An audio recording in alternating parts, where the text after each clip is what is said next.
All right, and we are recording. Cool. Wow. Josh and Anna, welcome. Yeah. Thank you. Thank you for having us. That's all right. That's all right. Tell us a little bit about this band that you guys are a part of. So the band called Anna, and we kind of started last year, July. July. Yeah. So it's 5-piece band. It's progressive, symphonic, black pop core. Yeah. So each musician represent different genre. So that's why we call that. Yeah, right. Yeah. And how did the band kind of like come together? Were you just like mates or? Anna and I used to have our own separate music projects. Yeah. And, you know, for whatever reason, those two projects didn't pan out. And we decided we should do something together. It just made sense, you know. So once we decided on that, we thought about what kind of band we wanted to put together. And initially I told Anna, I said we could do a rock band or we could do a metal band. And I'm leaning towards metal. It's funny because Anna's first response was, "What's the difference?" Yeah.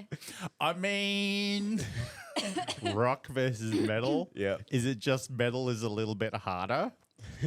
I mean, think so. Like punchier? that's an entire podcast. That's what I thought. I was like, maybe. Because I get that rock can be like a little bit of like soft rock and Yeah. like stuff like that.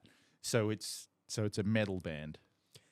Yeah, I guess it's mainly metal, but there's a lot of rock in it too. So it kind of blurs the lines. But what we then did is once we knew what kind of band we wanted to do, we knew precisely what kind of musicians we needed.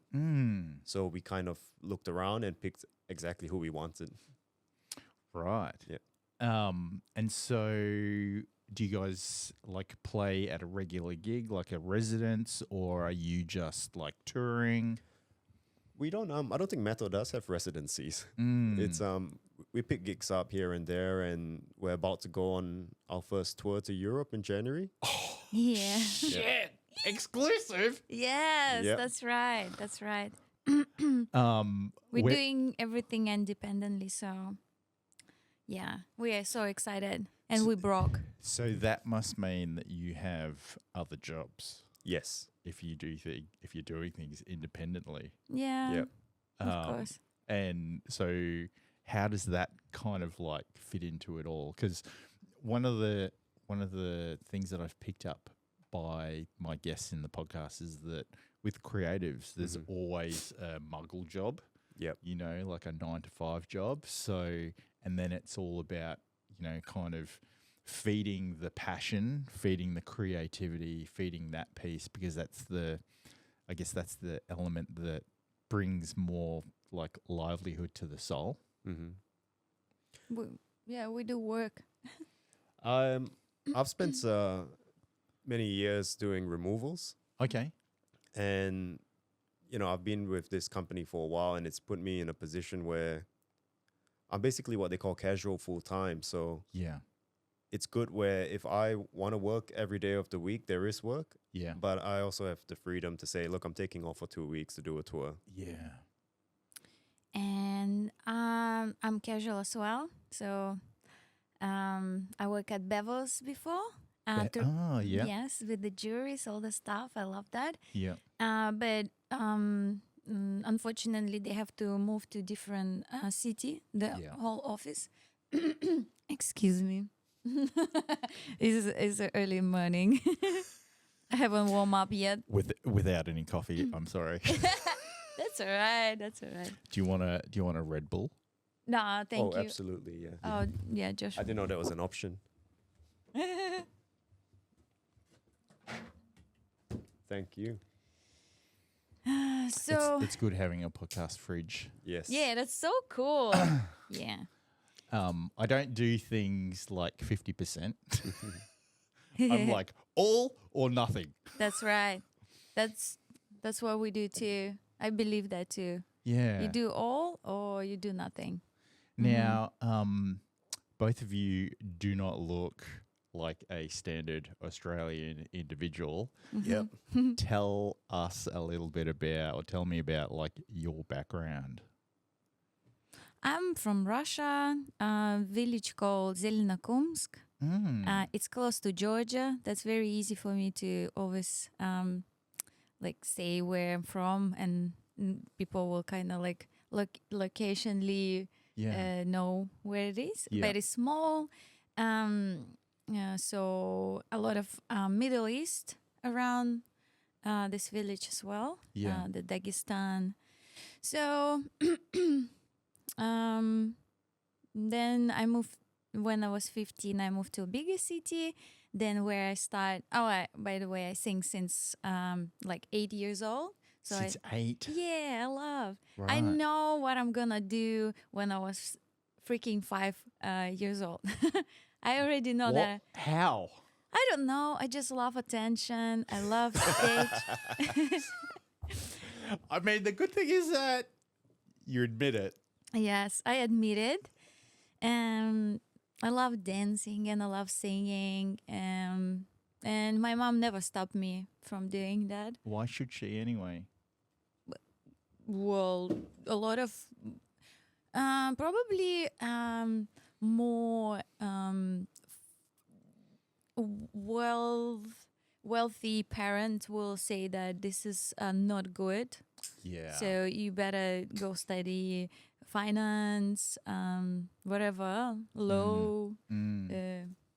Yeah. So I'm not from this kind of family. So it's kind of I everybody. think it's. I think that happens because people don't appreciate or understand, like, creatives or the arts and how important it is for or like individuals. yeah, I believe so. Or they have bad experience in their life. Yeah. And they didn't bet everything, and they have to stop and do something else to make money, to raise kids, to So And I think it, like, that stigma also comes back to, I guess, maybe like carnies or circus people, you know, and it's kind of like, oh, they're a bit freakish, like, stay away from them. Like, how could you ever possibly have a stable income, like, living that type of a lifestyle, you know? yeah. So that was really good that your mum kind of, like, supported you and just said, do what you want. Yeah. So I moved when I was 15, and By yourself? yes. Holy shit. Yeah, I'm pretty adventurous person, and since young I've been going by myself, just take the bus and go somewhere and just explore. So I graduated in opera college, so where I learned my discipline and all this good stuff. What was the number one thing that you've taken from opera college? Practice makes everything perfect. I think the saying actually is perfect practice makes everything perfect. Because you can practice it incorrectly. Oh yeah, that's right. And No, then it I don't comes even out think wrong. that. Yeah. 'Cause, I feel like I don't want to be like so arrogant. Yeah. But well, so to do not do that, you just need to pick a good teacher who will for 6 years look after you and teach you, and if you do something wrong, she will just like change it so you won't hurt yourself. And So you finished, like, opera school and doing that, and then when did you come to Australia? And when I graduated, so when I was about maybe 22, I moved to Thailand first. You moved to Thailand. Yes, I didn't know English. Where in Thailand? So first, I was in Pattaya. Yeah. Because there's a lot of Russians, so that's how they kind of like, oh, do you, like, one of my friends, do you want to come?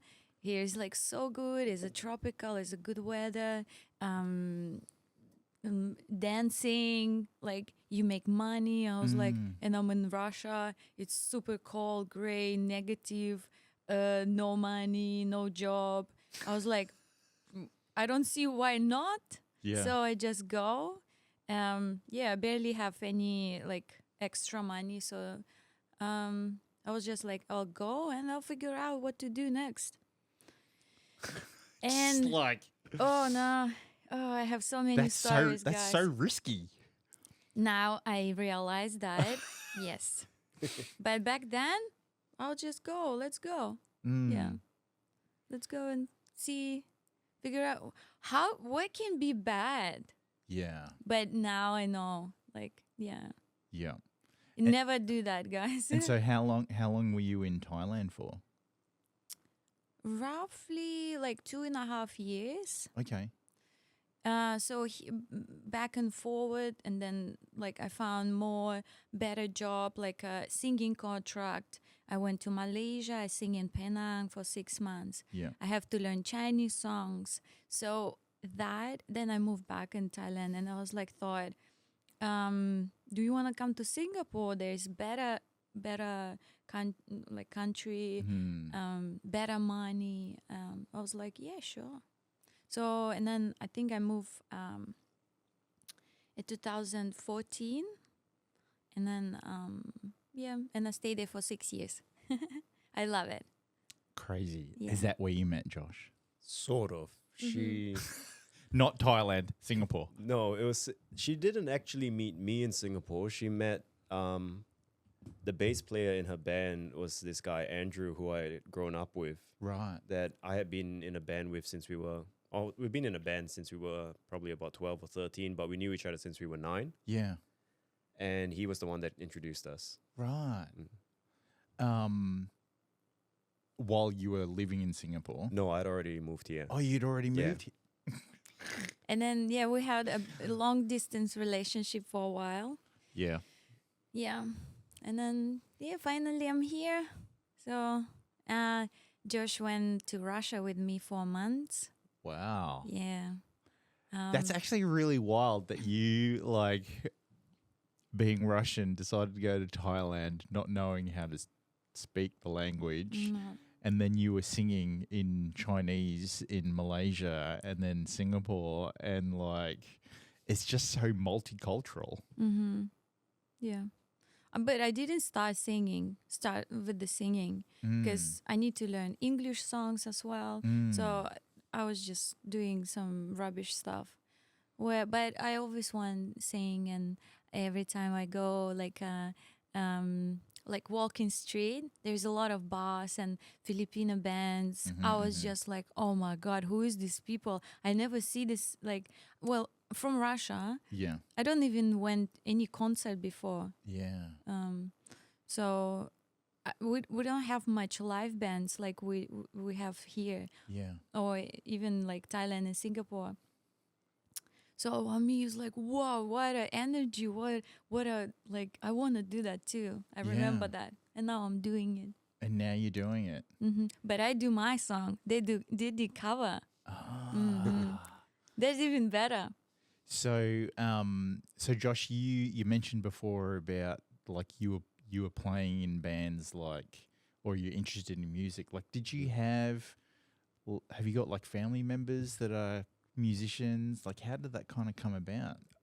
Not really. There's nobody in my family that's really musical. I was told that my grandfather used to play the violin, and both my grandfather and my grandmother were like, they made a living doing Chinese opera. Which by the time I was born, they were no longer doing it. I just saw photos and heard about it. And it was very different. They didn't talk about it much because nowadays when people hear that and they see the photos, they go, wow, that's amazing. But back in the day, that wasn't, like you said, like carnies. That's like Asian carnies. They weren't respected, or they were really poor, and it was a very hard life. So yeah, no one really encouraged music or anything. I guess I was probably about 12 when it was just out of the blue. I thought, I want to play guitar. Mm. And, we started putting bands together. And before that, it was a lot of sport. We used to do a lot of rollerblading. We play roller hockey, and we wanted to play ice hockey, but, living in Singapore, only really rich kids could play ice hockey. Because I remember when the ice skating rink in Singapore first opened up. I was Yeah. there every weekend. I used I was to like, I really love it. I used to be there a lot too. We skipped school to go because that's when it was empty. Bro, don't skip school. Oh no, even with my music, that's where Anna and I are really opposite. I was really anti school and Right. rules, and I could never go to like music college. Yeah. I think that was the time I wanted to, but it's probably best that I didn't go. I probably would have been kicked out within the first few months. Yeah, and maybe you wouldn't have had you would have taken a different direction. I think there is definitely something about having your own as a creative, having your own drive, and if you're being kind of like pushed down a particular direction or whatnot, like it kind of hinders that drive. And so you have to kind of like be open and free to be able to explore what's the possibilities. I think it really depends on the individual. Like, I for one, I don't like generic quotes or advice because I think it varies a lot. Everyone in our band has formal music training except me. Oh, Yeah. So like all the boys are either still currently studying music or have graduated. right. Mm-hmm. Is that why you're not the lead singer? Oh, we joke about it because everybody understands, theory and technique much better than I do. Right. And my comeback is always, what I can do can't be learnt in a school. Ooh. Yeah. I like that. He's the Majin, our Majin. He's a good with that. He's the businessman. I think there's definitely benefit in learning stuff at school, but then there's also benefit in learning through life and learning through experience and trial and error, because you definitely can't get that experience in school. Yeah, it's not an either or. It really depends. Yeah. And so guitar. Yep. What type of guitar? Like the brand or? Yeah, or electric or like Yeah. bass or. No, I mostly play electric guitar. I'm very proud to say I'm endorsed by an Aussie brand called Speed Guitars. Oh, nice. Yeah. Nice. Shout out to Ohms. Yep. Mm-hmm. They're it was really interesting. I want to talk about that brand for a minute because I never considered Australia's not really known for being a great guitar building country. So I was really impressed that there was a local brand that was making really good quality instruments, but kept it at a very fair price point, I found. Because prior to encountering them, I didn't think it was possible that you could make a good guitar at that price. And when I tried it, I realized, some of these brands are just milking it and, slapping on an extra zero behind. Shit. Yeah. It's I guess it is this balancing act between cost and quality, and sometimes organizations will just focus on cost, Yep. or like in terms of maximizing profits and things like that. And so it's as you say, it's really good that there's an Australian brand that Sometimes makes guitars at a reasonable price. Yeah, I think creative related businesses, sometimes they bring in CEOs who are really great at business, but they don't care about the artistry. So I do like brands who, whoever's helming the ship, they might have a good business mind, but fundamentally they do care about the art. Yeah. It's so in my corporate job, I'm a business consultant. Yep. And particularly to do like in the improvement space. And one of the big, I guess, examples or case studies that I talk about is what happened with Toyota.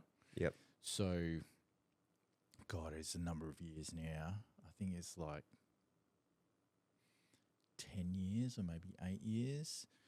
they had a global recall of I think they were Camrys actually, because the brake pad on the sorry, not the brake pad, the pedal of the brakes, a woman had slipped and ended up crashing the car, and so they did they had to do a global recall, and turns out when they did a PIR, a post implementation like analysis, they worked out that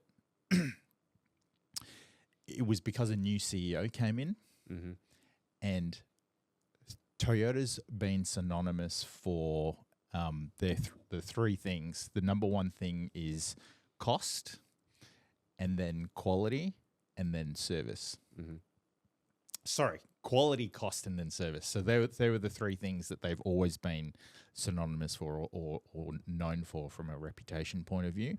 And you can see that when you step into a Toyota car, like all the parts, regardless of how old it is, all the parts still really fit in together. Nothing kind of shakes around. They're really well built. And so what happened was this new CEO came in and he changed the number one priority and the number two priority around. So cost became first and quality became second. And that filtered down through the organization to the point where, from a parts point of view, the pad on the pedal, they went for a tier 2 manufacturer, not a tier 1 manufacturer, just to save cost. Was he Chinese? Can I say that? I'm not sure. But as a result, they had to do a global recall. Yep. And so, I think sometimes CEOs or individuals, they may understand and they want to change a few things, but they're not realizing that the downstream impact of what they do affects the product, Needless to say, as a result of their overall analysis, the CEO changed it back to quality and then cost. Yep. Why change something if it's not broken? Yeah. True. And so when so you guys met here in Australia. We met on the internet. Yeah. That wild place. Yes. So my friend Andrew came here in 2016 for a holiday. I hadn't seen him in a few years, and he came. And we were just, like the boys talking, like, what kind of girls you like, blah, blah, blah. And he went, I know this girl, Anna, back in Singapore. He said, I reckon you'd really like her. And I went, mate, I don't like Singapore girls. He said, no, she's not. She's Russian. And I went, nah, I don't buy it. He said, look, I'll show you a picture. Yeah. So he showed me a picture on Facebook, and I went, oh, yeah, I want that one. So I said, mate, like, ask her. Like, So arrogant. yeah, make an introduction. Oh, she used to not be able to stand me at the start. Really? Yeah. Why? Because, like, I was like, what do you think of yourself? Like, he's like trying to message me in Russian or say Russian words, and I was like, dude, I can speak English. Hello, like, don't try so hard. He was just trying to like I know. fit in with the I understand mother that, tongue. Yeah, I understand that later that he's like so trying so hard, but it was just annoying. Right. There's a big there's a massive like culture difference. Even though like Singapore is basically quite Western leaning, and I've always been more. Even in Singapore, I didn't fit in because like when I was young, I spent a few years growing up in the UK. So when I came back to Singapore, that I couldn't really kind of assimilate back in. And I've always leaned more the other way. Yeah. And when I came here, I felt like, okay, this is where I should be, even though I wasn't Why born are you here. so like that, la? Oh, he's not into it at all. I am more into La than Really? he. Yeah. Yeah, that's. How old were you when you spent that time in the UK? It was between like very young. I think I got back to Singapore around 4 or 5. Right. But that's where I learned how to speak. And, Yeah. from, obviously being a baby, you don't know anything. Yeah. But like the first things you learn how to speak. And even though it was a short time, but I felt it was very impactful because where you learn how to actually form words and understand things. In the UK, there was a lot of, And I form in Thailand. oh yeah, she sounded like a Thai person when I first met her. Her In English. Singapore. Woo! Great combination. full yeah. moon parties. Mm-hmm. Patong Beach. Yes. Okay, so were you there when they banned the selling of chewing gum? In Singapore? Yeah. Yes. That's when I was there. Yeah, I remember that. I don't know whether they had just implemented it. Could be. It was pretty early on. I don't remember what year it was. But I do recall, anybody who went to Malaysia would be smuggling them back. That was a big thing. It was like 91, 92. Yeah. Yeah. And do you remember the you might not remember. I can't remember what his name was, but there was an American Michael Fay. Yeah, I remember that. My sister's best friend was going out with him. Really? Yeah. That was harsh. People don't believe it when I tell them that story now. They said, oh, he got like practically whipped. Yeah, he did get whipped. Yeah. And people think like, He oh, got whipped and then extradited out of Singapore, Yeah. never to return. because of graffiti. That was insane. Well, it was graffiti. He was taking street signs down and taking them home, and like just doing a whole bunch of stuff. And those little those stickers in the taxis, Yep. he's like taking them down and like yeah. Mm-hmm. But that was like massive news, like Huge, yeah. at the time. And my sister was like, "Oh, Barbara's like going out with him, and like he's going to jail to get whipped, Yeah. like 12 lashes Yeah. by a professional lasher, Yeah. Oh my God. and then extradited back to the US." It makes you think it was Iran or something. You don't Yeah. expect, yeah. Yeah. But the thing is I think that whole ordeal for him would have actually made him some money Mm. If he's- because he could tell his story, yeah. And I think that was really the start of Singapore wanting to prove to the rest of the world, basically, don't screw with us. Mm-hmm. And what was your thoughts about the banning of the selling of chewing gum? Because I know why it happened. It was the train doors, wasn't it? No. No. I don't recall that much. I mean, I just recall, going to Malaysia and trying to sneak a box back. It became a thing. Like, I don't even think I liked chewing gum, but because they told you couldn't do it, yeah, then it kind of had more value. Mm. And it wasn't that they had a chewing gum litter problem. Mm-hmm. They just wanted to stop the selling of chewing gum, which is why you could go to Malaysia, buy a box, try to hide it under the seat, Yep. not realizing that you can actually still bring it in. You just can't sell it. Mm-hmm.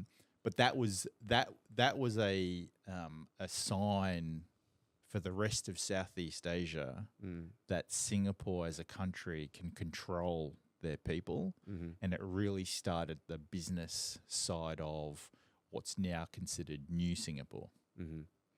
Because before then it was old Singapore. The tallest building was the Pan Pacific Hotel, Yep. which was 14 stories. And then now you've got skyscrapers, you've got all the major brands, you've got movies like Crazy Rich Asians, like stuff like that. And it's just absolutely nuts. It's good for, I guess a certain kind of lifestyle, what you want to do. It's certainly really detrimental towards any sort of creatives. 100%. Yeah. But I think there is still a dark side of Singapore. There's always been. People are surprised when I they hope we're not hear going to get about shut it. down for this. Oh. I should be fine. I should be fine. The Singapore government. Oh, I don't know. They used to scare me in school with that shit. Oh, really? Yeah, like, don't talk shit about the government. They'll come and arrest you in school. And Well, it's good that you did national service though, Yes. and it's good that I wasn't born a citizen because it means I didn't have to go do national service. Yeah, that was a massive waste of time. Because it's 2 years, right? Yes. I've got mates here who are Singaporean citizens that never went back. Yep. And they can never go back Oh Mhm. no. and they can't even transit in Singapore Oh Yeah. no. because the minute the government find out that there's a aeroplane transcript of a Singapore citizen that did not do national service that is going to transit in Singapore, the police board the plane, arrest them, Yep. throw them in jail for 3 years, and then have to do 2 years national service after the 3 years jail. Well, yeah. It's technically not even just 2 years because you're what they call them reservists, and every year you're kind of obligated to serve a little bit of time, like a refresher course, and they can call you up whenever till you're 40. So I no longer have my citizenship. Right. Yeah, because I just didn't want to deal with all that, and I couldn't see myself ever moving back. Right. Yeah. So you're permanently here in Australia. Yeah. Well, that's good for Anna. It was Okay. in later looking forward later on. Mm-hmm. It's a little bit too cold. Is it? Yeah. Oh, okay. Hang on. Let me just turn that off. Thank you.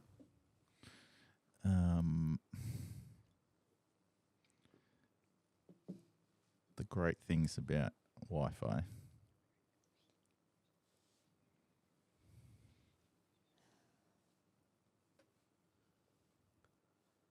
Are we allowed to vape on this show?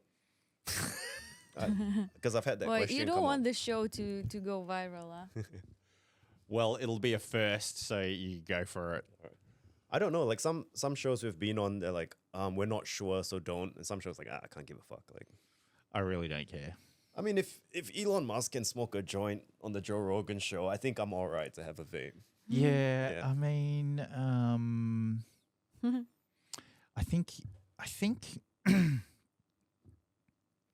people just need to take a chill pill Mm-hmm. and relax. That's right. I understand people having opinions and the importance of having opinions, but at the end of the day, like every individual should have their own agency to do whatever they want. Mm-hmm. You know, obviously, I say that within reason. Yeah. Like, if Joe Rogan wants to have Elon Musk on and smoke a spliff, Yeah. they're obviously doing it in a controlled, contained environment that's legal for whatever state that they were doing that recording in. Mm-hmm. But like, you know, yeah. As creatives, what inspires you? For me, I inspire by other people's songs and especially like pop songs, Russian pop songs. I know. What's the name of And a I don't Russian wanna- pop and- song? I don't want to even sing in Russian songs. I Do you wa- don't. do- hang on, hang on. I We'll just know, look it's away. really- Do you want to like do a bit of a sing? Of what? I don't know. You choose. Russian song? Yeah, Russian. Yeah, go. Labada. Твои глаза такие чистые, как небо, назад нельзя. Woo! Oh, not that one. Oh, not that one. I've got to jump in to say something about Russian music. Yeah. Yeah. And this is how much of a culture shock it is. So when I was in Russia, there was this massive hit. Yeah, it's the equivalent of like a Spice Girls song. Really? Yeah, massive hit. This guy's performing to like stadiums and all that. And he's kind of like this middle-aged dude, you know, like their version of Tom Jones. Yeah. And the song's called Elka Galichika. Alga Galichika. And I'm like, what's this about? I'm watching the music video too. It's so bizarre. Yeah. Is it, it's about like, you know, alcoholic village women. And there's kids and families singing and dancing to him. Alkoholichka, Yeah. alkoholichka. I went, no way. Can you imagine someone did that here? I mean, no. Yeah. and get screened on like Channel 7 prime time. It is. I guess it is a different culture, right? So you got different values, different things that are important, like heritage and like all that type of stuff. Yeah, very different. So yeah, I inspire by pop songs, and listening to other. Yeah, yeah. And what about you, Josh? Okay, I've got my answer is probably going to upset some people. Look, I love music and I love film, but I generally really do not like musicians and actors. Why? They seem whiny and annoying to me. Oh, good. Not during the movie, but like after, Yeah, like in like post interviews, like in or like in their real life. yeah, or how kind they, of right. right. Like, Who's the latest actor that's pissed you off? oh, there's nobody. I can't think of anyone particular right now. I think in general, like I've done a little bit of film related work, Right.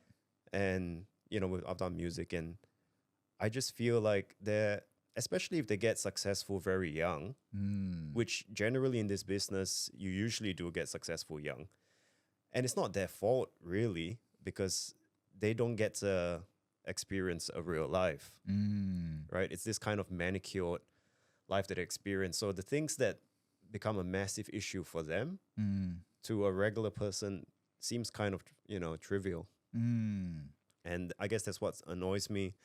So creatively, there's two genres of things that really inspire me, and that's one is stand-up comedians and chefs, because both of those fields, there's really isn't like a overnight success to them. If they do become successful, they've had a really hard path to get there, and for the most part, they still stay really grounded. Yeah, I think so. I think there's that piece around you can see and watch really successful comedians, and you can see the food of restaurants delivered by really successful chefs and the work and effort that they've put into understanding it. Yep. Like, I don't know. I guess from my point of view, I agree in that you can observe and relate the amount of effort that's gone in. Yeah. I'll give you a direct example. Like a lot of guitarists, I know this is like a technical thing, but some guitarists like to play lighter gauge strings. Right. They're just thinner strings because it's easier on their fingers. Right. Because using thicker strings hurts. Yeah. But every day I go to work and do removals, which is one of the most back-breaking things you can do. Yeah. Lifting furniture all day. Yeah. And I tell my friends who do removals, I said, guitarists complain that a string that is a millimeter thicker hurts their fingers. And they go like, what? It's so, that's what I mean. Like, it seems trivial. And although I think there are some actors and actresses that, yes, they become typecast, but then every now and then they'll do a completely different role and they'll switch. Yep. And if their performance is really good, you then have a deeper appreciation of, oh, wow, they can like switch it up a little bit. Like, and this is probably a bad example, Tom Cruise. Yep. He's always playing that same type of character. I do like Tom Cruise, actually. I think he's really versatile. Oh, I don't think he is. No? No. Don't Except when he did Tropic Thunder. But don't you think it's because he was in a fat suit, right? And he did that dance. Yeah, but what about when he was Lestat in Interview with a Vampire? Yeah, that's old Tom Cruise. I guess. Yeah. Yeah. If you look at his whole catalog, right? Yeah. Okay, in recent years, fine. But maybe I don't know. Is that him, or is that's where the money is? Yeah. Yeah. And because he's got so much money, he basically can dictate. I mean, like when they did the second Top Gun, yeah, the US Navy said, yes, we'll let you use our machinery. That's nuts. But on one caveat, Mm-hmm. and that caveat was Tom Cruise cannot fly any of the planes. So how did they? So he flew his own planes. Oh God. That's nuts. Mm-hmm. I'm like, bro, how much money you got? Mm-hmm. Scientology. Wow. Mm. So that I think is a bad example. A good example Mm-hmm. is Leonardo DiCaprio. Yep. He can play lots of versatile roles and always do a really good performance. I love his Yeah. acting. Yeah. Mm. I don't like when he opens his mouth outside of acting. Yeah.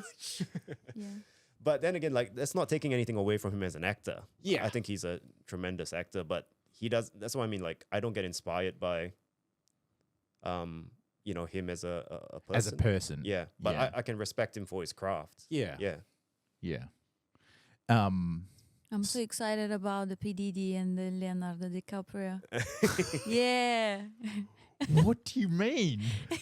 So he's the what is called the regular guest Yeah. for PDD, famous white parties.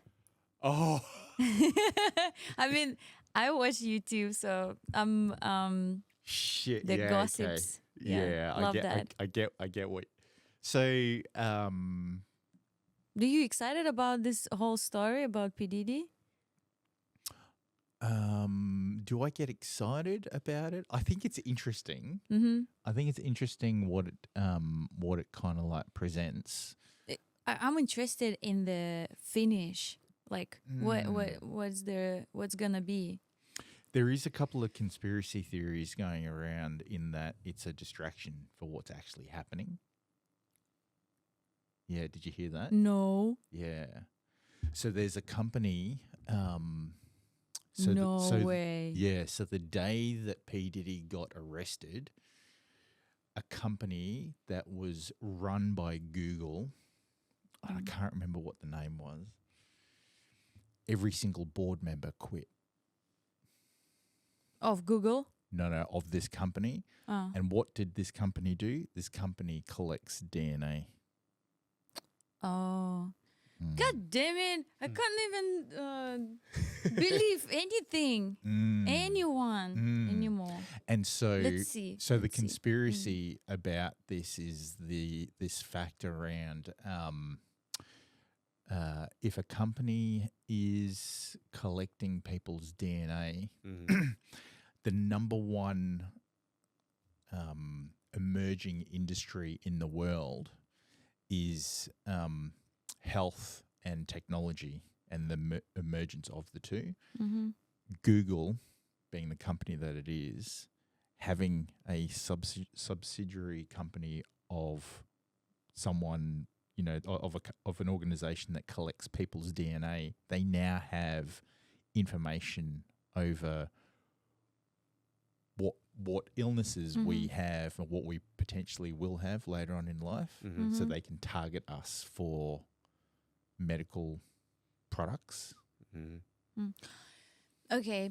And everybody knows that he is he was doing this, Yeah. the PDD. Yeah. It's not a make-up story, but do you think he gonna go to jail or he gonna come out after that situation? If I think he's going to go to jail and he's going to commit suicide. Or I was going to say someone's that's the going to other neck option. him. Oh, really? Yeah, like Epstein. wow, Yeah. all these big people are. And then I also you got me started now. Uh-huh. And then there was this other thing about the 1,000 bottles of baby oil. Oh yes, I know. About it not being baby oil. It says that it's something that it's inside that Potentially GHB. yeah. Yeah. Because why would the police confiscate 1,000 bottles of baby oil if it's baby oil? No, it's not a baby boy. I don't think there is just Well, there was the Yeah. other conspiracy that the police were there not so much to get him and the oil, but to destroy evidence. So who knows? And we'll probably never know. Yeah. that's not fair. Did you like his songs? No. You didn't? Only, PDD? only one. Only Which one? one? Which one? is All that? About the Benjamins. Oh, Oh, yeah. no. That's a okay. good song. Yeah. Mm. That's a good song. I remember buying that album when I bought it on cassette tape, actually. When was it cassette? No, I think it was CD. Maybe it was a CD. The album that he dedicated to Notorious B.I.G. when he died. Mm. And I just remember listening to that thinking, oh my God, like this guy's so great. Like this music is so great. Like I really started listening to like rap Mhm. when I was younger. That was the first, like my first album was Ice Cube Predator. Mm-hmm. And then the introduction for that album is a recording of a jail cell inmate intake where they ask them to basically drop everything and cough. Mhm. Mm-hmm. So that's rap was my first. So when I Mhm. heard a P Diddy song come out, I was like, oh my God, like this is amazing. So to hear it now, like 20 years later, you're like, the fuck was going on in Hollywood? Mhm. Like this guy's crazy. Mm-hmm. Yeah. And Leonardo DiCaprio is the regular guest. Yeah, didn't he? He came out with saying that he wasn't. He was only there for a little bit. I think Heaps- they all say that. Yeah, Yeah. And then they kind of like fly to somewhere else in when. I think Hollywood's an easy target. It's not just Hollywood, but we're jumping the gun because what I'm going to say is more for our second episode later. A lot of these kind of things, I think, are more. I'm not saying it's everybody, but I'm saying it's a larger percentage than what society is happy to admit to. And it's not just Hollywood's just an easy target because they're in our face all the time. These kind of things are in all industries, all areas of society. Yeah, I think you're right. I think Hollywood is such an easy target because of the fanfare that goes around, what they produce Right. And there's this and the amount of money that it generates. and the public wants your idols, to basically look like a slut but act like a saint, That's so true. which is impossible. Because sex sells. Right. But also be a good person. I mean, you can be a good person anyway. It doesn't cost much. There was that thing about Britney Spears, Mm-hmm. and when she had her like little episode, Yep. was the day after a Diddy party. Uh-huh. Mm-hmm. What was that? It was a day after she had gone to a Diddy party and potentially had gotten drugged up. Oh. It's pretty crazy. Mm-hmm. Wow. Who knows? Mm-hmm. No one knows anything. Yeah. Now, Anna, you have modeled for one of my idol photographers, Peter Colson. Yes. That's my friend. Yeah, we love Peter. How did that come about? So I just moved to Melbourne. I don't have any friends, no job, nothing. And during lockdown, Rebecca, his assistant, found me on Instagram. And they invite me to the studio. Yeah, and then there's like, are you okay to come to the studio? It's like distant. I was like, yeah, let's go. Kill Scythe. Let's go. That's me. Yes. Oh my God. Yeah. It's so good to see like the level of support that you have for each other. And like, let's go. Yeah. That's us. Like, really, like, that's why we're still together, because we support each other. Then. Yeah. And so, because I've seen a couple of photos that you did with Peter. I think it was like I've been here for maybe 7 years ago. I did one of Peter's workshops, and I was like, "Damn, this guy's good. Mhm. And his whole style and his whole approach to like everything, Yeah. you know, like And his advices also for the models is great. Like he changed me and the way I model now, the way even I feel like the woman and all the stuff. Like he's just very great, very legend. mm, Yeah. mm. Have there been other photographers that you've kind of worked with that you kind of go, yeah, like they're great as well?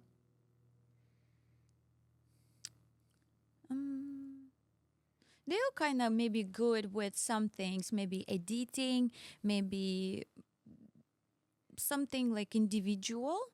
Yeah, but Peter is just he's like the whole package. He's like a psychologist for you. Is like a mentor. Is like everything. Yeah. I mean, he's been doing it for a long time. That's why I 30 years plus, yeah. I think. I mean, I connected with Peter on music because the first time I met him, I was picking Anna up, and like Anna's done heaps of these kind of shoots over the years, even before she moved to Australia. So I met a lot of photographers, but so I didn't know the difference, like who's Peter and stuff like You that. didn't know who he was? No idea. You know, he got kicked out of the AIPP, No. What's that? the Australian Institute of Professional Photographers. He kicked out. He got, I'm pretty sure he got kicked out because he kept breaking the rules. Sorry. He kept breaking the core principles of photography, Right. like thirds or like keeping your horizon like level. That's the kind of thing I think like he and I really connected on. Because when I first met him, I had no idea who he was. So there was no like fanboying or anything. And he was just playing music and I was like, not interested in that. And he said, what do you like? And when we started talking, we were like, oh, he's into, you know, like even more obscure technical stuff. And he used to be in a band as well back in the day. So that's where like he and I connected on that. And we were over the years, it's not just Anna working with him. We got to become really good friends with him, you know, where we go to his house for dinner. He's come to our place. And That's so cool. I know that's what photographers say. I think I'm fanboying right now. Peter is an amazing cook. Peter, do you want to come to my house for dinner? I mean, Peter, do you want to come on my podcast? Yeah, he might if you invite him. And it all builds up to, you know, him working with Anna, he and I connecting on food and, you know, music stuff. And eventually it's such an honor for us to have our last music video shot by Peter. Yeah, Scars. Wow. I know. And That's so good. I That's so know. cool. Yeah. I know. And I was like, you do whatever. Like, you just say whatever we need to do and I'll just do. Yeah. Yeah, I think the band didn't understand like who he was. And the whole time I'm thinking like, this is Peter Coulson. If he tells you to jump, you fucking jump for the next 2 hours. Like, Yeah. I mean, I wouldn't go that far, but like, yeah, it's probably a good thing that they didn't know who Peter was because they could just like be themselves. yeah. I think there comes a point where if you do a little bit too much research or background checking, like you could start to get the nerves. Yeah. I mean, I've had a couple of guests on here. I didn't do any research. Yeah. During the podcast, I realized I had the lead singer of someone who came runners up on The Voice. Yep. And then I had Stick Maribo here as well. The Voice? So The Voice was Sister's Doll. Ah, okay. Yeah, so I had the lead singer here. And I said to him, because he was talking to me about the TV experience, and I was like, "Oh, where did you come in the competition?" Right. Runners up, and I was like, "Shit." And then another guest, I had Stick Maribo on, and I didn't know who Stick Maribo was. I don't. Me too. He was a radio host on commercial radio for like 26 years. Mm-hmm. And during that time period, sang and met like lots of different artists. He gave Michael Jackson the key to Melbourne. Wow. Oh wow. Yeah. That's cool. Yeah. Yeah, that's cool. And I'm like, and he's sitting on my couch. Wow. Michael Jackson. Oh, I've got another brag for you. When I got my endorsement, Peter shot my promo photo. That's cool. Yeah. Mm-hmm. Yeah. He's so happy. Oh my God. Yeah. Can you ask Peter? I was like, of course. It's the AIPP doesn't exist anymore. Okay. Oh. Oh. So there's no loss there. But yeah, they had to liquidate. They went into administration due to COVID. Oh my God. Like lots of other organizations as well, you know. Mm. How did you guys cope like during COVID? Wow. Oh God. We actually Pretty good. Yeah. I can say, because we were busy. Yeah, busy, and also trying to do some every day or every weekend some kind of new party just for us, like Mexican style, and we try to like cook and dress like the style, like You see, I was because removals was deemed one of the necessity jobs, and essential services. yeah, we had more work than ever during COVID. It's not just it wasn't just domestic moves. I was doing a lot of work for hospitals. Oh, right. Aged care. I did moves for government services because people had to move to work from home. Yeah. So we were flat out every day. So since we had the permits, we thought we could do something else. And at that stage, Anna she literally moved to Melbourne for like 2 months and then everything closed down. Fuck. yeah.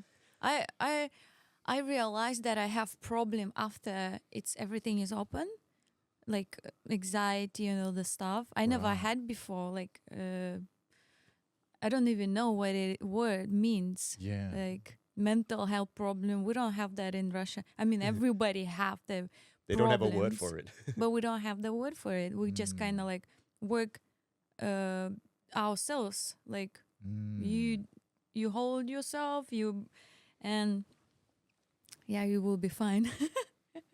You just try to like push through it. Yeah, but then now during COVID, it was pretty bad. So I kind of even scared to go out. I never scared. Like I am from village. I go to like different countries. Well, it's like what you said. Let's go. Yeah, and I have that fear. And to go on the bus and drive like 20 minutes, even like 15 minutes, I get scared, panic attack, and I don't understand what it is. But then in later on, I talked with someone else, and she explained she's mother of like I don't know how many children, and so she's like, oh, my children have the same thing. So that is actual health problem, like mental health problem. I was like, whoa. That's so cool.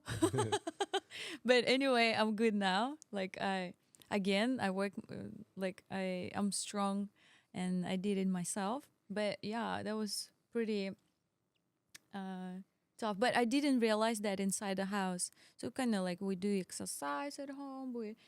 We do some party. We sing karaoke. We like very happy. And then We also yes.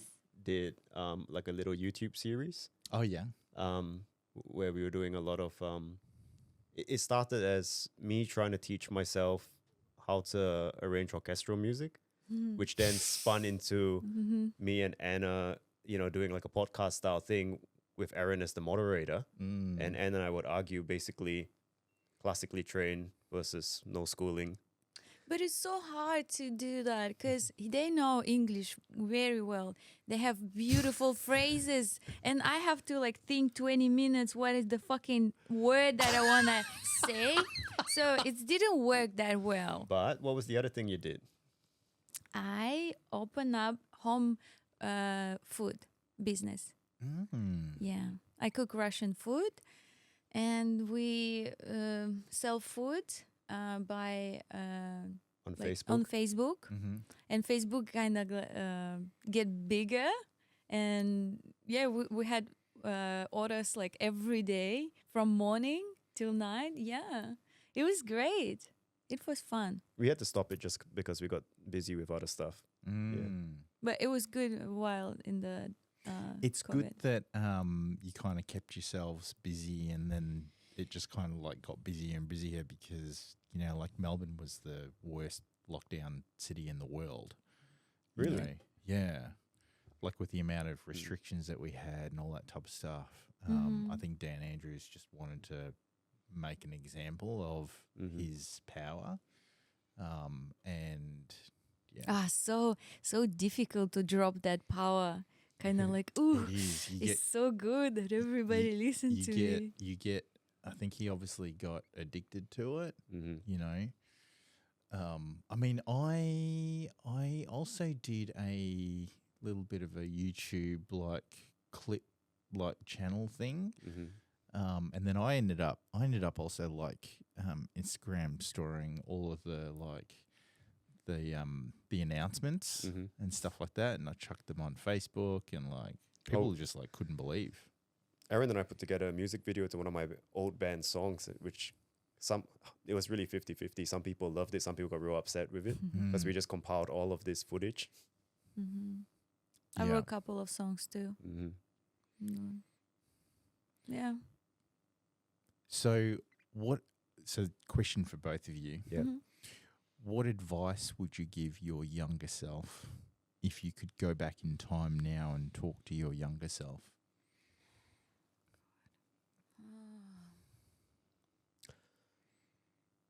I don't think the advice that I don't think I would have done anything different. My younger self, the problem I had, because I always wanted to be in a band, and I've said being in a band is like being in a polygamous marriage. Shit. Why? Because you're in a relationship with all of them, and you need to all move at the same pace. And for many years, that was my problem, where even though we all loved the same thing, but we weren't willing to go the same distance. And that's where it stalled. But whereas now with Anna, we've got a band that's driven and on the right path. I'm still thinking. Okay, I'll keep talking. And that's and that's hard, when you're young, you have this ideal. What's that song by Bryan Adams? Summer of '69. Yeah, Summer of '69. Right? And he basically lays it out. This guy quit, this guy got married. And that kind of shit happens all the time. And that's why it kind of needs to happen when you're young. Because, lack of a better word, you're too dumb to know any better. And you take risk that as you're older, you wouldn't. I maybe grow up only a little bit. I wouldn't go anywhere else anymore. To just completely start new from like zero. It's so fucking hard. Yeah. Now I have like thoughts like, oh no, that's gonna be too hard or too difficult. That's why I wouldn't try. Yeah. Yeah, you say right. I don't think Young. you can give younger self advice because you wouldn't end up where you are. No, I do have advice. Okay, fine. Yeah. See, disagrees with me again. Yeah. I don't want to start a fight here. No, we don't fight. No. Yeah, no. That's good. We have argument, but it wouldn't go that like okay, you have that opinion, I have my opinion. Okay, that's it. There's this meme on Instagram. I don't know if you've seen it. So they have a question. It's a scene from Men in Black where Will Smith asks Tommy Lee Jones, "Is it worth it?" And the caption goes like, being with a Russian girl.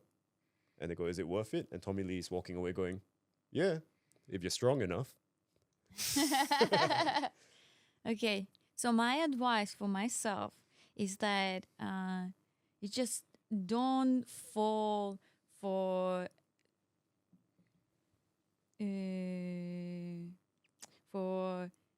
like Idiots. Idiots. Yeah, that's right. They drug me down the whole my life till I met him. He lift me up. He believe in me. He say so many words that no one told me before. Like they, like that's not like, oh, I'm a man. Like I can't say that to a woman. Like you're so beautiful, something like that. Like, oh, that's weak. No, they weak. The strong man, not afraid of a strong woman. Yeah. And I feel like I was strong, but then I was playing stupid. It make them feel like they like better, smarter than me. So like kind of fall. Yeah. It's almost like what you described there is like you're wearing a mask to try to like support them Absolutely. when really they should be supporting you. And by them supporting you, you support them back. And it's this like mutual synergy Exactly. of, you know. Exactly. Yeah, I waste so much time. And I don't learn. I didn't learn. I don't know what happened to me. Like, it just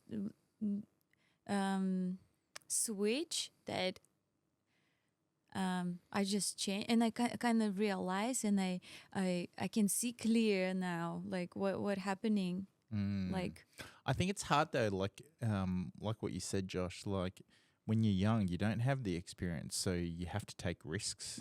You have to experience hardship. You have to experience things. You have to understand like what your capabilities are, you know.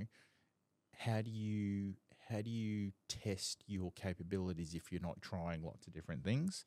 And, you know, potentially you come across people who will waste your time or like redirect you in like, you know, the wrong direction or whatever. But at the end of the day, as you're older, like you have that knowledge and you have that experience. And I like what you said before, Josh, about you wouldn't be who you were. absolutely. Sorry, you wouldn't be who you are today if you hadn't gone through all those stuff. Yeah, absolutely. Although to contradict myself a little bit, But it was stupid. You are the most controversial guest I've had on so far. oh, wait till the second half. I believe you made a comment before about I don't know if this will make people happy or not happy, and then you're vaping on the podcast. I think there's an Einstein quote Oh yeah, where he says, you know, it's good to learn from your mistakes, but even better to learn from the mistakes of others. yes. Oh, So that's so good. When you're young, you know, if you had the right teaching and you were able to also be honest enough with yourself to observe, you may be able to, because some mistakes, I know we say it's good to learn from mistakes, but some mistakes have really long consequences. What do you mean though? Be honest with yourself by watching and observing other people's mistakes. What I mean is that often and this is a fallacy that even, you know, myself, I'm not trying to say I'm better than everybody else. I'm still susceptible to this. We like to think our case is different, right? Like you might meet, you know, 10 people who experience something. You go, nah, when I do it, it'll be different. But there's a balance somewhere where there are certain things that you're just being, you know, kind of like a foolish confidence. You're going ahead because you just want to be defiant. And that's something that's very prominent when you're young. But there is value to some things that old people say. And being able to, if you can mature faster and be able to discern the difference, which I think wisdom doesn't necessarily come with age, because there are old fools as well. And yeah, I think that can benefit you in your life in all things. Wisdom definitely doesn't come with age. I think wisdom comes from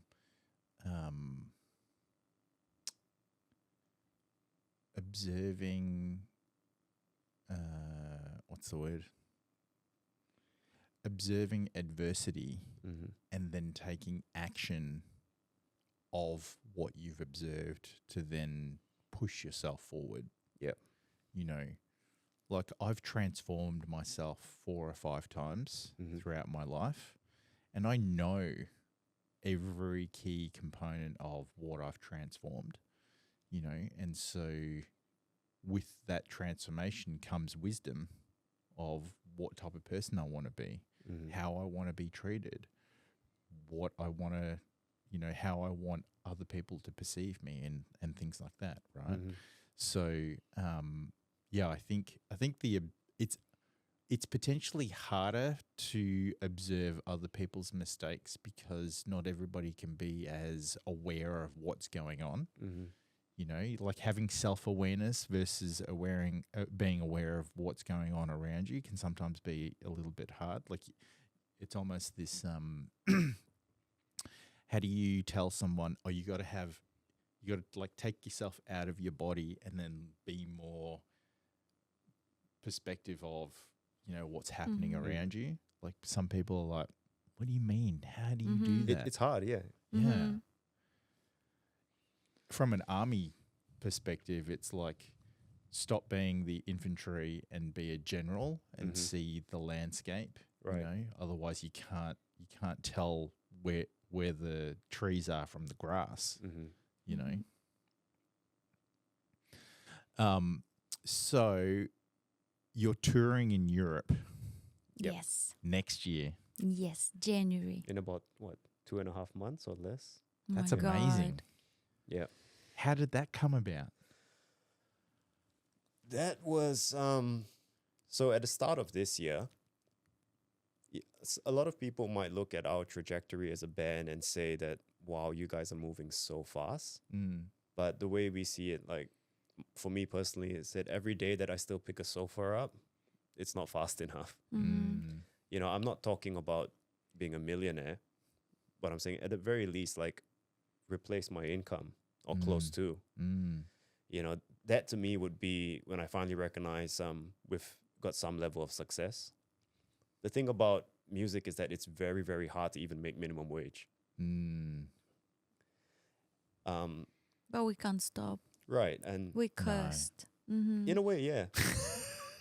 I tried. We're cursed. Yes. It's both a What blessing. do you mean? Because, You can't stop. there's people who talk And about... it's hard to do this, but even harder do not do this. Correct. It's not a... So you've been drinking the Kool-Aid. What is that? It's like an addiction. Yeah. Right. It is. Even though we're not addicted to anything, but with music, I feel there's even bigger addiction. We're like this junkie, constantly chasing it, and we put it above everything else. And that goes beyond just passion. If you want to do something, it will get you so far, but at some point, life and the business itself will beat you down. So as I got older, I realized it's not that we want to do this, we kind of need to. And that's both a blessing and a curse. Like, why do you need to?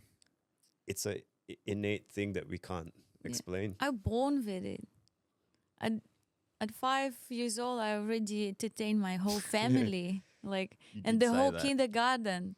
They even give the me, whole kindergarten. Yes, exactly. I even have that certificate that they all teacher write for me. They wish me to be on the big stage when I grow up, because they can see that, I can feel And that. you kept that certificate. Probably somewhere in village. Yeah, I have a lot of certificate, by the way. I love the competition when I was young. Yeah. So yeah, we come up. I think it's interesting though, like the way you describe it. I mean, I actually totally get it that it's just something that you have to do. But I think it's interesting that you kind of like call it like it's a curse and a blessing, and like Because, oh shit, I can't recall the whole thing now. There's a very famous bass player. His name's Nathan East, and most people go like, who's Nathan East? And I go, have you heard music before? They go, yep, you've heard Nathan East. Like, he's played on everything from Michael Jackson to Backstreet Boys, whatever. And he said, it's so hard being a musician, right? Because you will watch your friend groups and everybody around you progress in their life. you know, they'll buy a house, they'll go on holiday, they'll have a family. And he said, for a long time, you'll question, you know, why don't you have these things? Mm. Because even for him, you know, reaching such high levels of success, there's no security. It doesn't follow any conventional structure of put in X amount of work. You know, you don't have a punch card with your hours. Mm. And even when you do get there, it can all go away. But he said, we all do it for that moment. Mm. You know, if you've ever performed and the crowd's roared, you understand that moment. Mm. But those moments are few and far between. Most of it is filled up with a lot of, I just don't have enough money, you know. As a result, like we've turned making budget meals into an art form. You know, I've figured out a way to feed the three of us of $50 for the week and still have decent food. I'm good with that as well. Yeah. Because I'm from poor family, so yeah. I was like, okay, we need potato. We need. What did you use to? What was your snack as a child? What was it? Bread with margarine and sugar. Yeah, that's dessert. Oh yeah. That's what me and my sister used to do in Singapore. Or even no, that margarine is where it's like occasional, I guess. Just the bread, water, and put some sugar with the tea. I mean, we call that fairy bread here, don't we? And we give it to kids during parties, Yeah. birthday parties. So yeah. Yes. So we decided to do it as fast as we could Yeah. and just put it all in or nothing. And we picked Europe because we had nothing to go by other than Spotify. We wanted to go to America. Initially, the plan was because as with Ormsby, they go to NAMM every year, which is the world's biggest like guitar convention. And I asked them, I said, you know, okay, I know I'm invited to go, but could I go with my whole band and have us perform there? And I was gonna base it off that. So if we could perform there, then we could play a few dates. But they said, oh, people complain about noise, which I thought was bizarre.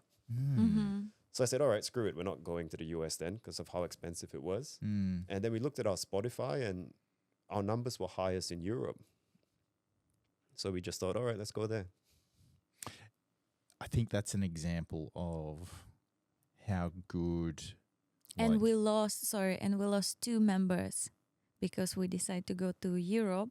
Oh, why? Yeah, because they are not ready and not committed, strong enough to follow our train. They Right. just Gone left. quit. Yeah, Yeah. And we had said, like, let's just carry on booking and planning and we'll figure it out. Yeah. Yeah, I was going to say that I guess that's the great thing about the ability of like these platforms to be able to give you those insights as to where like your audience is. Yeah. At least roughly. Yeah, and then to help kind of like make better decisions over where you should go to get the most success. Absolutely. Are you guys scared of AI at all? Oh, sorry. Nah. I should say no. I was shaking my head. You can't. Nah. No. The listeners on Spotify can't hear you shaking your head. No. I've got another inflammatory statement about AI. Okay. Oh, here we go. I'm not worried about AI because I don't buy that artificial intelligence can replicate what I do. And that is because, you know, even when AI randoms generate stuff, there's still algorithm to the randomness. It's not true randomness. And that is where, you know, the way we do our music, we really value live playing. Something that it's not common in metal anymore, in terms of like what's the word? Improvising. Improvising. We do that a lot. You know, sometimes we'll pull out a song we've rehearsed twice and go like, fuck it, we'll try it tonight, see what happens. Which is, you know, it's scary. right? But I kind It's of exciting. right. Let's go. Yeah. I compare it Yes. to tightrope walking Yeah. with a safety net and without one. Yeah. And which one's more exciting for the performer and the audience to witness. So I'm willing to fall off the rope once in a while, and we all are. Mm. Do you let it show during a performance? Very briefly, you get better with it as well. Most people, sometimes after the show, they go, wow, that was flawless. And I went, no, like I missed that many notes. Oh, last show, Oh, no. the place was so small, but he get so excited.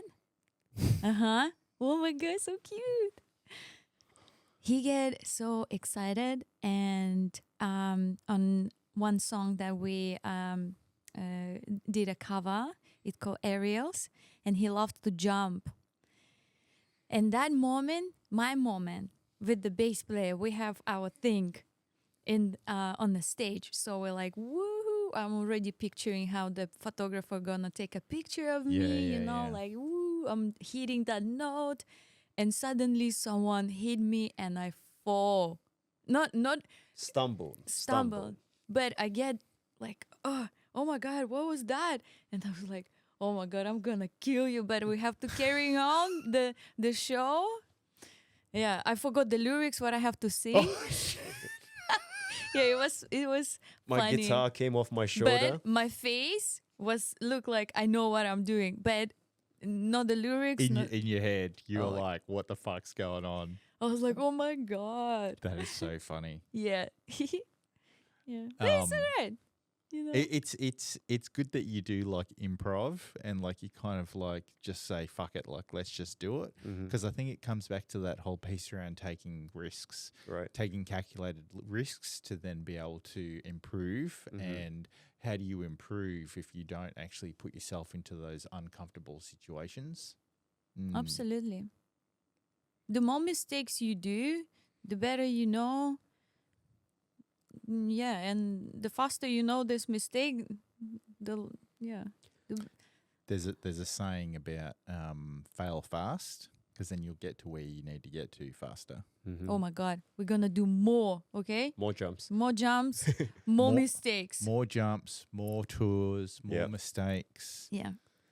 I actually think Maybe he was jealous that you had your thing like with the other guitarist. He's like wants to be a part of it. That was so suddenly, and I was like, oh my god, what happened? But I have to carry on, but in my head, yeah. the funny thing, I think the more success you have, and by success, I don't necessarily mean money. I can also look at it as more technology becomes available to us. Yeah. That's also a version of success. As a creative, we have to self-impose the limitations, because I think the best creativity comes from the lack of choices rather than having more. And, that's very evident. I use, for my guitar effects live, something that's like magic to me as a kid. The technology is insane. But if anybody who understood the technical aspect looked at the way I set it up, they go, oh, that's so simple. You're not using this machine to its full capabilities. Right. But I've always subscribed to, well, this is all I need. And if I need more, I'll use these restrictions and then figure how to get more, rather than the option of push a few buttons and, I think so. I guess, kind of interpreting that as you really tried to push yourself as an artist, as a creative, to develop the skill rather than using the technology and all the different facets and options of the technology. Yeah, I think technology. Look, I'm not against technological advancements, because it doesn't matter what I think; they're gonna happen anyway, and there's nothing you can do to stop it. Just like you say with AI, right? And they get better at an incredible rate. When I was first learning guitar as a kid, digital was crap, so it was not an option. And then, so it was always analog. And then suddenly digital became so good, it was indistinguishable. And for a while, I still held on to must be analog. But then I realized, what's the pay off because this is hindering my ability to do stuff in terms of costing and all that. Mm. So I let go of that, but I thought we should I like all these quotes. I don't remember who said this one, but they said tradition shouldn't fear innovation, but innovation should always respect tradition. That's right. And I think if you hold these principles, like you can use modern technology and other things, even AI, but keep the discipline of analog.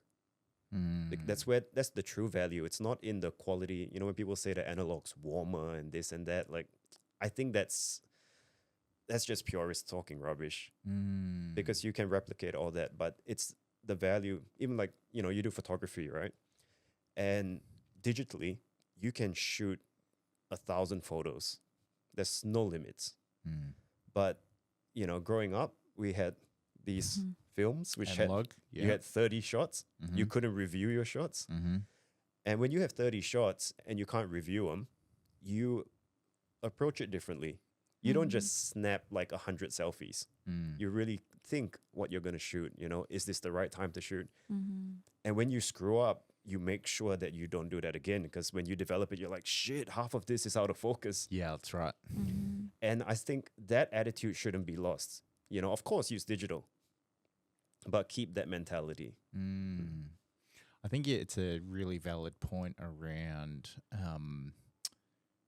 ensuring that the tradition, the traditional principles aren't lost in the innovation. Yes. And that the innovation respects the traditional principles.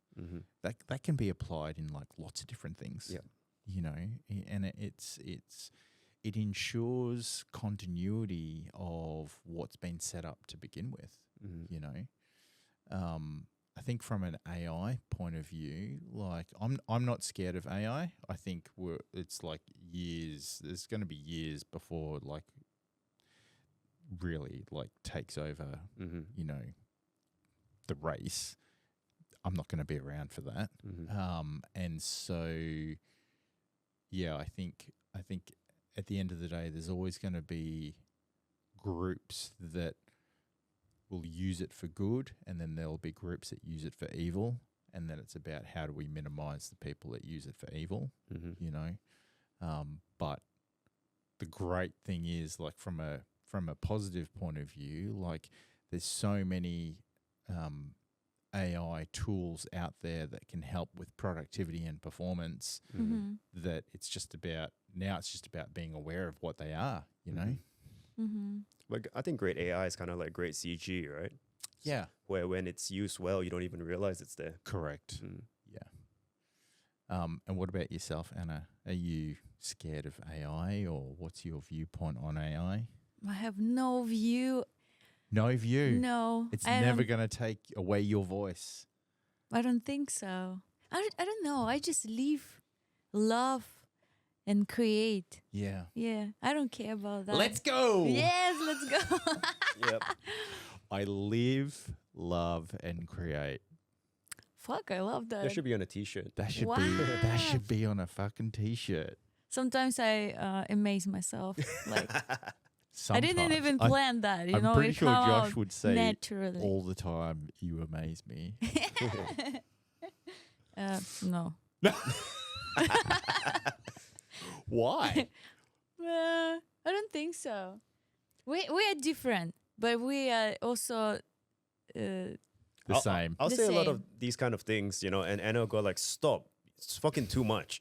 Like, Yeah. Yeah. like, But I Like want. what? well, like AI, right? And then I'll go into the in-depth, like, Because I'm philosophical different. kind of analysis. I don't wanna. She doesn't care. Yeah. Or about the war. Yeah. The Ukraine war. Yeah. Yeah, things like that. He likes to go deeper and read and analyze. I don't. I just know that it's wrong, and I don't want to like. I don't think I can do anything. So. I don't think we can do anything. So I just like. We can just keep talking about Diddy. Didi Yeah. is the Puff what is Daddy? that? Oh, Didi. Yes. Oh, Yeah, Diddy. that's more fun. Yeah. Yeah. At least I can gossip about that. About war, no. No, I mean, it is just unfortunate what's going on. But what's interesting is in the US right now, the fact that they've had Hurricane Milton, the government's like run out of money. And so they've had to go to celebrities and ask celebrities to, you know, donate money for I think relief. so. Mm-hmm. And it's kind of a little bit like, well, didn't they just like donate $450 billion to the Ukraine war? Like, where did that money come from? I don't think that. See, a lot of that money is not even. Let's turning into a political podcast. You see that it's not an actual dollar amount. A lot of these things, you know, that's something that gets misinterpreted a lot in the US and some of the right-leaning media. Like, oh, we gave them X amount of money. Well, it's not really like that. You know, if you gave them, say, old weapons you weren't using, you still put a dollar amount to it, but it's not an actual dollar amount.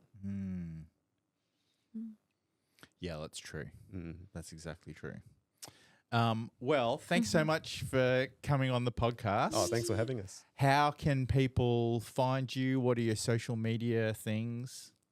You can find us on Facebook, Instagram, TikTok, YouTube, all the social platforms. It's all social media. Anna.bandofficial. Yeah. Anna.band official. Amazing. I'll have it come up. Cool. And anybody in Europe that's listening to this, make sure you get onto their tour and buy tickets. Or you can donate to our tour, whatever. Is it a GoFundMe page? Yes. It's a GoFundMe page. Yes. Okay, like people can donate. I mean, we're still going, guys. We're still going. Yeah. But with your little help. We could eat 3 meals instead of 2. Yeah, that's right. That's right. You gotta eat. Yeah. Yeah. You gotta eat the fuel that the voice. That's true. The singing. Yeah. Yeah. And the fingers. Yeah.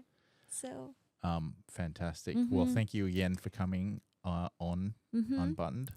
Thanks everyone for listening in. Make sure you hit subscribe and that notification bell, and I'll catch you guys all in the next one. See ya.